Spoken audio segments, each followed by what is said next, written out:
حضرت عمر بن عبدالعزیز ایک بہت کامیاب باپ تھے۔ ان کے 11 بیٹے تھے۔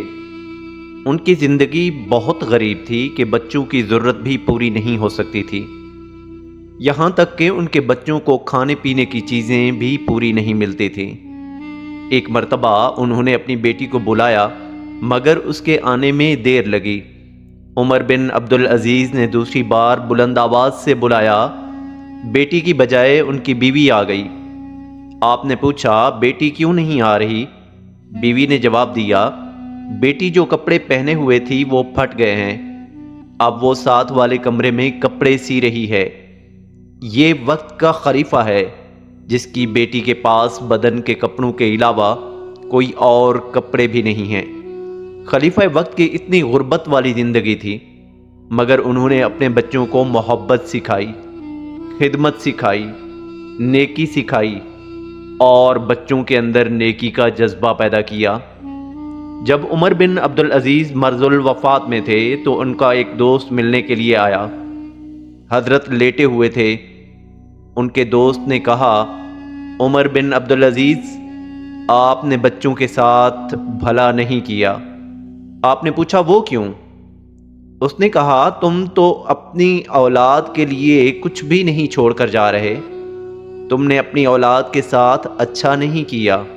جب اس نے یہ الفاظ کہے تو عمر بن عبدالعزیز اٹھ کر بیٹھ گئے اور فرمانے لگے، دیکھو اگر میری اولاد نیک بنی ہے تو میں ان کو اللہ کی سرپرستی میں دے کر جا رہا ہوں، کیونکہ اللہ تعالیٰ فرماتے ہیں کہ اللہ نیکوکاروں کا خود سرپرست ہوتا ہے۔ میں ان کو اللہ کی سرپرستی میں دے کر جا رہا ہوں۔ اگر میری اولاد نیک بنی تو میں ان کے فسق و فجور کے اوپر معاون نہیں بن سکتا۔ اللہ کی شان دیکھو، عمر بن عبدالعزیز کے بعد جو بادشاہ بنا اس کو صوبے سنبھالنے کے لیے گورنروں کی ضرورت تھی۔ اس نے لوگوں سے مشورہ کیا کہ مجھے عمر بن عبدالعزیز جیسا ایماندار، دیانتدار اور انصاف کرنے والا اور اتنا وفا دکھانے والا بندہ چاہیے۔ لوگوں نے بادشاہ کو بتایا، تمہیں عمر بن عبدالعزیز جیسا بندہ چاہیے تو ان کا بڑا بیٹا اپنے باپ جیسا ہے، اس کو ساتھ لے لو۔ چنانچہ وقت کے بادشاہ نے عمر بن عبدالعزیز کے پہلے بیٹے کو گورنر بنایا۔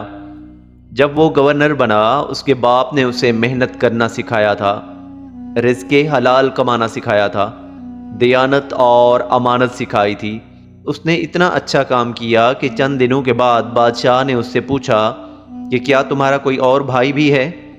گورنر نے بتایا، میرا ایک چھوٹا بھائی بھی ہے، وہ بالکل میری نقل ہے۔ بادشاہ نے عمر بن عبدالعزیز کے ایک اور بیٹے کو صوبے کا گورنر بنا دیا۔ جب 2 گورنر بنے تو انہوں نے اتنا اچھا کام کیا کہ پھر سے اس بادشاہ نے تیسرے بھائی کو بھی گورنر بنا دیا، اور ایک وقت ایسا بھی آیا کہ عمر بن عبدالعزیز کے 11 بیٹے 11 صوبوں کے ایک ہی وقت میں گورنر بنے ہوئے تھے۔